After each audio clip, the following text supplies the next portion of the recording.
ಕಲಬುರಗಿಯಲ್ಲಿ ಪಾಕ್ ಧ್ವಜ ಅಂಟಿಸಿದ ಬಜರಂಗ್ ದಳದ ಕಾರ್ಯಕರ್ತರು ಮುಸ್ಲಿಮರೇ ಕೃತ್ಯ ಎಸಗಿದ್ದಾರೆ ಅನ್ನುವಂತೆ ತಿರುಚಿದ ಸುದ್ದಿ ಪ್ರಸಾರ ಮಾಡಿದ ಚಾನೆಲ್ಗಳು. ಬಜರಂಗ್ ದಳದ ಕೃತ್ಯ ಅಂತ ಗೊತ್ತಾಗ್ತಾನೆ ಚಾನೆಲ್ಗಳು ಗಪ್ಚುಪ್. ಧ್ವಜ ಎತ್ತಿ ತೆಗೆದ ಮಹಿಳೆಯರ ವಿಡಿಯೋ ಬಳಸಿಕೊಂಡು ಮತ್ತೆ ಚಾನೆಲ್ಗಳ ಬೊಬ್ಬೆ. ಬಜರಂಗ್ ದಳದ ಕೃತ್ಯದ ಬಗ್ಗೆ ಚಾನೆಲ್ಗಳಿಂದ ಯಾವುದೇ ಟೀಕೆ ಟಿಪ್ಪಣಿ ಆರ್ಭಟ ಇಲ್ಲ. ಶುಕ್ರವಾರ ಕಲಬುರಗಿ ನಗರದ ಹಲವೆಡೆ ರಸ್ತೆ ಮೇಲೆ ಬಜರಂಗ್ ದಳದ ಕಾರ್ಯಕರ್ತರು ಪಾಕ್ ಧ್ವಜ ಅಂಟಿಸಿದ್ದನ್ನ ತಿರುಚಿ ವರದಿ ಮಾಡಿರುವ ರಾಜ್ಯದ ಪ್ರಮುಖ ಟಿವಿ ಚಾನೆಲ್ ಇಡೀ ಪ್ರಕರಣವನ್ನ ಮುಸ್ಲಿಂ ದ್ವೇಷಕ್ಕೆ ತಿರುಗಿಸಲು ಪ್ರಯತ್ನಿಸಿದೆ. ಶುಕ್ರವಾರ ಬಜರಂಗ್ ದಳದ ಕಾರ್ಯಕರ್ತರು ಬೆಳಗ್ಗೆ ಸುಮಾರು 9 ಗಂಟೆಗೆ ಮುಸ್ಲಿಂ ಬಾಹುಳ್ಯವಿರುವ ಖಾಜಾ ಬಂದೆ ನವಾಜ್ ದರ್ಗಾದ ನ್ಯಾಷನಲ್ ಚೌಕ್ ವೃತ್ತದಲ್ಲಿ ಪಾಕ್ ಧ್ವಜವನ್ನ ರಸ್ತೆಯ ಮೇಲೆ ಅಂಟಿಸಿದ್ರು. ಈ ಬಗ್ಗೆ ಪೊಲೀಸರು ಮತ್ತು ಮಾಧ್ಯಮದವರಿಗೂ ಮಾಹಿತಿ ಇರಲಿಲ್ಲ. 11 ಗಂಟೆ ನಂತರ ಅಂಬೇಡ್ಕರ್ ಜಗತ್ ವೃತ್ತದಲ್ಲಿ ಪಾಕ್ ಧ್ವಜವನ್ನ ರಸ್ತೆ ಮೇಲೆ ಅಂಟಿಸಿರುವುದನ್ನು ಸುದ್ದಿ ಮಾಡಿದ ಪಬ್ಲಿಕ್ ಟಿವಿ ರಸ್ತೆಯಲ್ಲಿ ಪಾಕ್ ಪ್ರೇಮಿಗಳು ರಾತ್ರೋರಾತ್ರಿ ಧ್ವಜವನ್ನ ಅಂಟಿಸಿ ಪಾಕ್ ಪ್ರೇಮ ಮೆರೆದಿದ್ದಾರೆ ಅಂತ ವರದಿ ಮಾಡಿದೆ. ಸಂಗತ್ರಾಶವಾಡಿ ಬಡಾವಣೆಯ ಓರ್ವನನ್ನ 4 ವರ್ಷದ ಹಿಂದೆ ಪಾಕಿಸ್ತಾನ ಪರ ಘೋಷಣೆ ಕೂಗಿದ್ದ ಪೊಲೀಸರು ಇಲ್ಲಿವರೆಗೆ ಏನನ್ನೂ ಮಾಡಿಲ್ಲ. ಈಗ ಈ ಕೃತ್ಯ ಎಸಗಿದ್ದಾರೆ ಅಂತ ಸುದ್ದಿಯನ್ನ ಪ್ರಸಾರ ಮಾಡಿತು. ಪರೋಕ್ಷವಾಗಿ ಇದು ಮುಸ್ಲಿಂ ಸಮುದಾಯಕ್ಕೆ ಸೇರಿದವರ ಕೃತ್ಯ ಅನ್ನುವಂತೆ ಪಬ್ಲಿಕ್ ವಾಹಿನಿಯ ವರದಿಗಾರ ಆಂಕರ್ಗೆ ಘಟನೆಯನ್ನು ವಿವರಿಸಿದ್ದಾರೆ. ಅಲ್ಲದೆ ಇದೇ ಧಾಟಿಯ ತಿರುಚಿದ ವರದಿಯನ್ನ ರಿಪಬ್ಲಿಕ್ ಕನ್ನಡ ಮತ್ತಿತರ ಚಾನೆಲ್ಗಳು ಪ್ರಸಾರ ಮಾಡಿವೆ. ಬಜರಂಗ್ ದಳದ ಕಾರ್ಯಕರ್ತರು ನಗರದ ನ್ಯಾಷನಲ್ ಕಾಲೇಜು, ಜಗತ್ ವೃತ್ತ ಸೇರಿದಂತೆ ಇತರೆ ಕಡೆಗಳಲ್ಲಿ ಪಾಕಿಸ್ತಾನದ ಧ್ವಜವನ್ನ ಅಂಟಿಸಿದ್ದಾರೆ. ಆದರೆ ಅವರು ಯಾರಿಗೂ ಮಾಹಿತಿ ನೀಡಿರಲಿಲ್ಲ, ಪ್ರತಿಭಟನೆ ಮಾಡುವ ಸೂಚನೆಯನ್ನು ನೀಡಿಲ್ಲ. ಆದರೆ ಬಜರಂಗ್ ದಳದ ಈ ಕೃತ್ಯವನ್ನ ಮುಸ್ಲಿಂ ಸಮುದಾಯದವರೇ ಎಸಗಿದ್ದಾರೆ ಅನ್ನುವಂತೆ ತಿರುಚಿದ ಸುದ್ದಿ ಪ್ರಸಾರ ಮಾಡಿ ಮುಸ್ಲಿಂ ಸಮುದಾಯದ ತಲೆಗೆ ಕಟ್ಟುವ ಪ್ರಯತ್ನವನ್ನ ರಾಜ್ಯದ ಪ್ರಮುಖ ಚಾನೆಲ್ಗಳು ಮಾಡಿವೆ.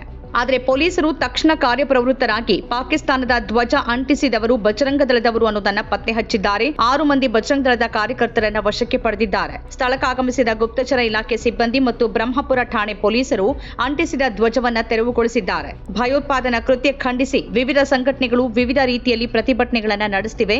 ನಗರದಲ್ಲೂ ಕೆಲ ಕಿಡಿಗೇಡಿಗಳು ಅನುಮತಿ ಇಲ್ಲದೆ ಪಾಕಿಸ್ತಾನದ ಧ್ವಜ ಅಂಟಿಸಿರುವುದು ಕಂಡುಬಂದಿದೆ.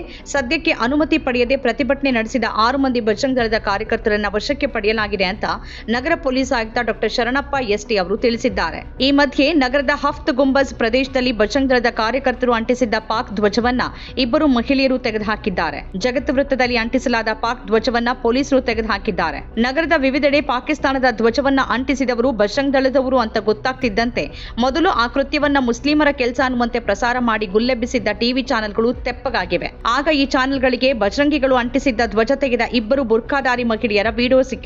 ಇಲ್ಲಿ ಯಾಕಿದನ್ನ ಹಾಕಿದ್ದಾರೆ ಅಂತ ಕೇಳಿ ಮಹಿಳೆಯರು ಬಜರಂಗ್ ದಳದವರು ಅಂಟಿಸಿದ್ದ ಪಾಕ್ ಧ್ವಜ ತೆಗೆದಿದ್ದನ್ನೇ ಬಳಸಿಕೊಂಡು ಟಿವಿ ಚಾನೆಲ್ಗಳು ಮತ್ತೆ ಸಕ್ರಿಯವಾಗಿ ಅದನ್ನ ಇವ್ರು ಹೋಗಿ ತೆಗೆದಿದ್ಯಾಕೆ, ಇವ್ರಿಗ್ಯಾಕೆ ಈ ಕೆಲಸ ಅಂತೆಲ್ಲ ಹೇಳಿ ತೀರಾ ಪ್ರಚೋದನಕಾರಿ ಸುದ್ದಿ ಮಾಡಿದ್ದಾರೆ. ಈ ಚಾನೆಲ್ಗಳ ಆಂಕರ್ಗಳು ಅದೇ ವಿಡಿಯೋವನ್ನ ಮತ್ತೆ ಮತ್ತೆ ತೋರಿಸಿ ಬೊಬ್ಬೆ ಹಾಕಿದ್ದಾರೆ. ಒಟ್ಟಾರೆ ಬಜರಂಗ್ ದಳದವರು ಪಾಕಿಸ್ತಾನದ ಧ್ವಜ ಅಂಟಿಸಿದ್ರೆ ಅದರ ಬಗ್ಗೆ ಮಾತನಾಡದ ಚಾನೆಲ್ಗಳು, ಯಾವುದೇ ಆಕ್ರೋಶಕ್ಕೊಳಗಾಗದ ಚಾನೆಲ್ಗಳು ಬುರ್ಕಾಧಾರಿ ಮಹಿಳೆಯರನ್ನ ಕಂಡು ಕೂಡಲೇ ಭಯಂಕರ ಸಿಟ್ಟಾಗಿದ್ದಾರೆ. ಟಿವಿಯಲ್ಲಿ ಬೊಬ್ಬೆ ಹಾಕೋಕೆ ಶುರು ಮಾಡಿದ್ದಾರೆ. ಅದನ್ನೇ ಬಿಜೆಪಿ ಸಂಘ ಪರಿವಾರದ ಮುಖಂಡರು ಬಳಸಿಕೊಂಡಿದ್ದಾರೆ.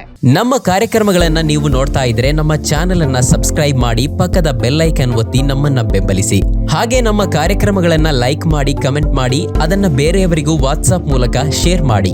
ನೀವು ಹೀಗೆ ಮಾಡಿದಾಗ ನಮ್ಮ ಚಾನೆಲ್ ಇನ್ನಷ್ಟು ಮತ್ತಷ್ಟು ಜನರಿಗೆ ತಲುಪಲು ನೀವು ನಮ್ಮೊಂದಿಗೆ ಸಹಕರಿಸಿದ ಹಾಗಾಗುತ್ತೆ. ಇದು ನೀವು ಯಾವುದೇ ಖರ್ಚಿಲ್ಲದೆ ಕೆಲವೇ ಸೆಕೆಂಡುಗಳಲ್ಲಿ ನೀಡಬಹುದಾದ ಸಹಕಾರ. ಧನ್ಯವಾದಗಳು.